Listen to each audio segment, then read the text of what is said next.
Kokoy, nalasing ka? Kami po. Bakit?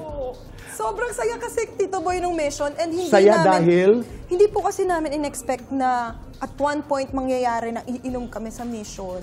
Tapos hindi namin matapos itong particular mission na to. So ending, nalasing kami. Ito hindi ko alam kung niloloko lang ako ng aking mga sources. Pero kayong dalawa ba? Ito talaga tayo lang. Hindi. Okay, pakipatay muna. May, sandali lang ha. May proposal ba na, may proposal ba na nangyari? Nag-propose daw ito. Ngayon pa Ayan lang po, ang ata. dami ko nga pong sins. Sige, ayan daw, oh.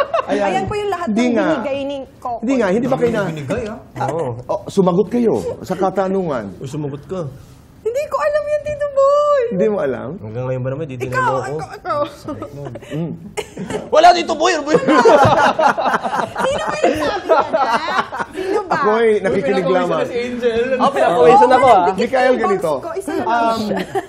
At saka na natin pag-usapan yan. Pero, you know, having spent a lot of time together, gaano ka lalim, gaano nakakomportable yung inyong friendship?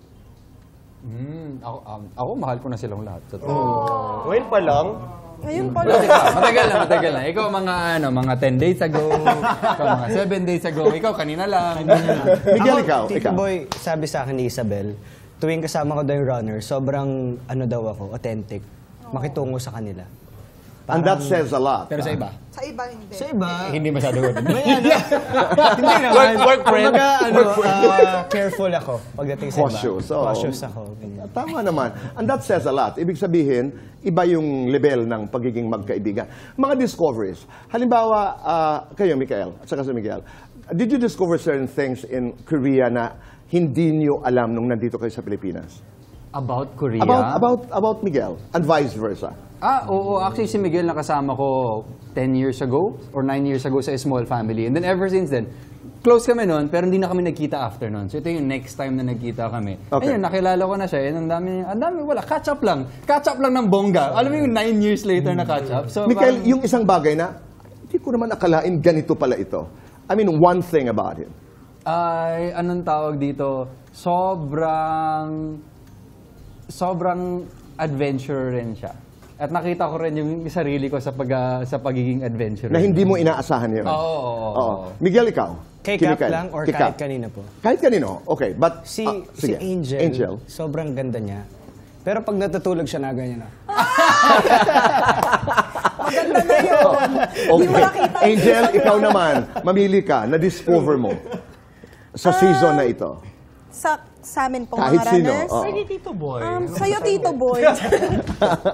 Hindi, siguro. Ito, kay Miguel. Kasi since siya yung bagong runners, ang galing rin niya makasama. Parang hindi siya bago. So, nakakatuwa lang na yung expectation ko kay Miguel iba. Tapos nung napasama siya sa amin, parang doon ko na-realize, magaling palang makisama tong taong to. And nag-a-adjust din talaga siya sa amin. Kaya nakakatuwa din. Okay. Koy. Guilty naman ako sa sinabi ko sa'yo. Hindi, kasi nagkatrabaho na rin kami ni Miguel dati pa. Football Elite, saka Asin na San Roque. Ngayon na lang ulit, kumbaga katulad kay Cap, parang catch up din. Na-realize ko, masinop ka pala sa gamit. Aray! Bakit? Dali. Totoo yun? Oo. Specific! Masinop ka pala sa gamit. Okay. Kape ko mamaya.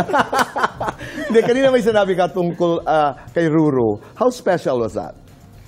Iba, parang may rebuilding kasi yung kanya eh. Pero nung nalaman namin na siya ngayon, parang, hala, nakumpleto kami. Ito yun. Ito yung runners lahat.